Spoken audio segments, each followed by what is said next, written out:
It's good to see me, isn't it? Let us be glad that LEGO released a line of Wicked themed sets to celebrate the release of the long-awaited and highly anticipated movie. Wicked is one of the most popular and longest running Broadway shows of all time, so today I'm going to be building 4 different scenes from Act 1. So let's kick things off with our opening number.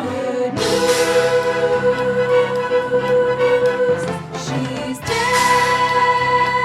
Our story starts right where the Wizard of Oz ends, with the demise of the Wicked Witch of the West. All of Munchkin Land is celebrating, and we see Glinda fly down in her bubble. So for this number, I'm going to center the build around the iconic Yellow Brick Road. The Yellow Brick Road and Munchkin Land are some of the most recognizable locations within Wicked because of Dorothy and the Wizard of Oz movie. So step 1 was to round up a bunch of yellow tile pieces, which looking at it now, I most certainly over-ordered on, but I wanted to create a layout of the Yellow Brick Road trying to replicate its winding shape. And to do this, I tried to use a lot of the set photos as well as a couple of references from within the trailers. With the road complete, I began building Glinda's platform that she addresses the Ozians on. For the spiral staircase, I grabbed a white 2x4 plate and then tiled off every single stud but one, where I added a stud piece on top. I repeated this method on 1x4 plates and then stacked them on top of each other so that I could fan it out to create the spiral shape. I then built up her platform and added a couple of supports before adding some greenery and a little bit of color to it. With this main section complete, it's now time to build some of the Munchkins' homes. The Land of Oz is known to be full of life and color, so I really wanted to represent that in my models. For the base of each house, I used white masonry bricks and then round bricks so that I could create curved walls, adding in a few windows and arches so that each house had some sort of unique element to it,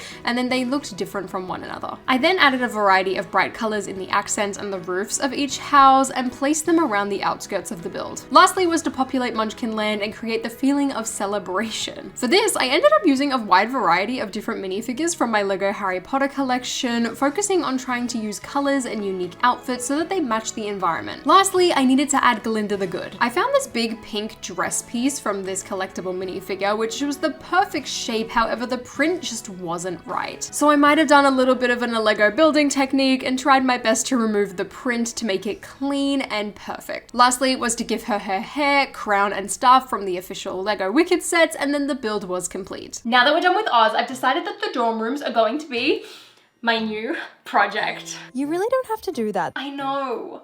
That's what makes it so fun. Ironically, this set doesn't actually seem to be too popular. Possibly because it's a mix of a brick-built trunk and a play set of Elphaba and Glinda's dormitory at Shiz University, or it could be the fact that this set retails for $70 US, 100 Australian, and 60 Great British pounds. That aside, this set depicts one of the most popular songs from the musical, and that is why I really wanted to include it. Now, the LEGO versions of the characters are a little different to what you would expect, as instead of using minifigures, they're portrayed as what is known as a mini doll. In this set in particular, you get both Elphaba and Glinda, as well as an additional outfit for each, representing both major scenes that take place in the dorm, being getting ready for prom, and of course the musical number Popular. However, much like Munchkin Land, I wanted to mix things up a bit, so I decided to turn these guys into minifigures. I started by taking off the official hair pieces so that I can use them for later, and then grab some new heads. For Glinda, I've been using this one that I took from Rachel from the Friends apartments, and then as for Elphaba, I decided to use this one that I got off the She-Hulk minifigure. Now for Glinda's dress in this particular model, I decided to actually give her Hermione's Yule Ball look,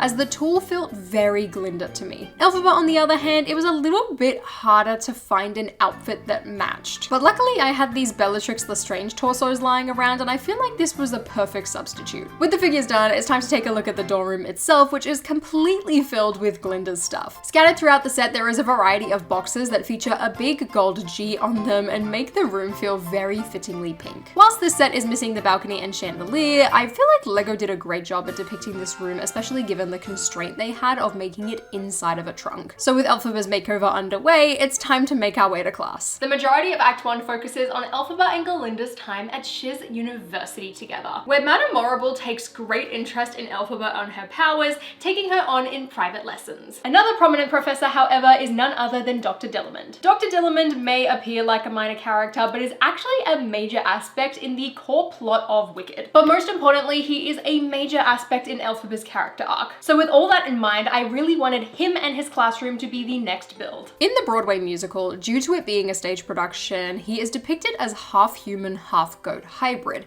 However, in the movie, thanks thanks to CGI, he is finally able to be properly showcased as a full-on goat. Fortunately, the Lego goat made a return to sets recently, however, I only have this white version and not the grey one, so he isn't going to be totally accurate for this, but that's okay. Now, as for Dr. Dillerman's classroom, I ended up taking the approach that I often found myself doing as a kid, and that was to make a large open room and that I would then decorate with a ton of desks and chairs. To decorate, I utilized a variety of translucent pieces to represent various potions in Oz, since it is a magical land, and then also used some of the chalkboard pieces that I had in some of my Harry Potter sets. So with the classroom set up and done, and Dr. Dillerman's desk complete, it was time to fill it with various Shiz students. For Glinda in this set, I went ahead and stole Queenie's outfit from the Fantastic Beasts minifigure, as I feel like it perfectly captured her Shiz uniform. The standard Shiz uniform, however, features a lot of nice blue tones, so I grabbed a variety of different blue torsos that featured various vests or suit jackets in order to replicate a lot of the students. To keep them consistent, I used the same dual molded dark grey and black boot legs, and then tried to replicate a couple of the students shown in the posters and the trailers,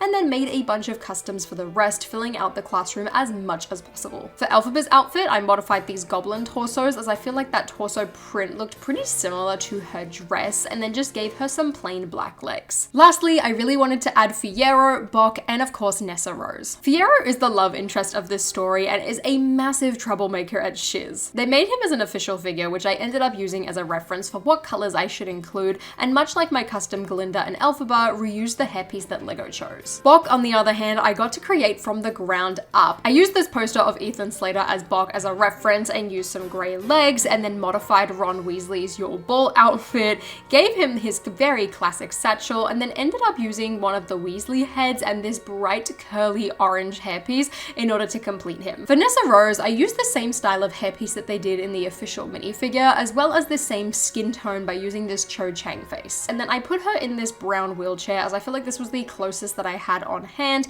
to match the gold one that she has in the movie. And with all of those minifigures complete, that is Shiz University done. It wouldn't be Wicked without the Emerald City, which is why it is no surprise that the largest Lego set from the lineup was exactly that. This set features the best selection of characters, including the main outfits for both Elphaba and Glinda, as well as including Fiyero, Madame Marble, and of course the Wizard of Oz. This set is built up in multiple sections that combine to make a large tower in the Emerald City. The interior includes a build of the giant metal head of the wizard within his office, and then the floor below has a mini model of Oz, including the iconic yellow brick road made up of some small yellow tile pieces. Now, if you didn't know, a couple of years ago, Lego released Wizard of Oz themed minifigures to go alongside the Lego branded movies, with Dorothy, the Scarecrow, Tin Man, and Lion being present in the Lego Movie 2 collectible minifigures series, and then the flying monkeys were later included in a Lego Batman set. The Wicked Witch of the West, however, was featured in their Toys to Life game called Lego Dimensions. I bought the figure to use for Elphaba's outfit, and then once again switched out the head whilst keeping her custom hair hat combo from the mini doll. And then lastly, for Glinda, I utilized this Hermione dress from the Half-Blood Prince with an extra pink skirt piece on top so that it could represent her dress as it is in the finale of the film. Defying Gravity is arguably the best moment of the story and the climax of Act 1. And it is so incredibly fun to be able to replicate the iconic moment of Elphaba flying over the Emerald City in Lego form. With the Emerald City complete, that brings us to the end of Act 1 and this video, but let me know what your favorite song from the musical is,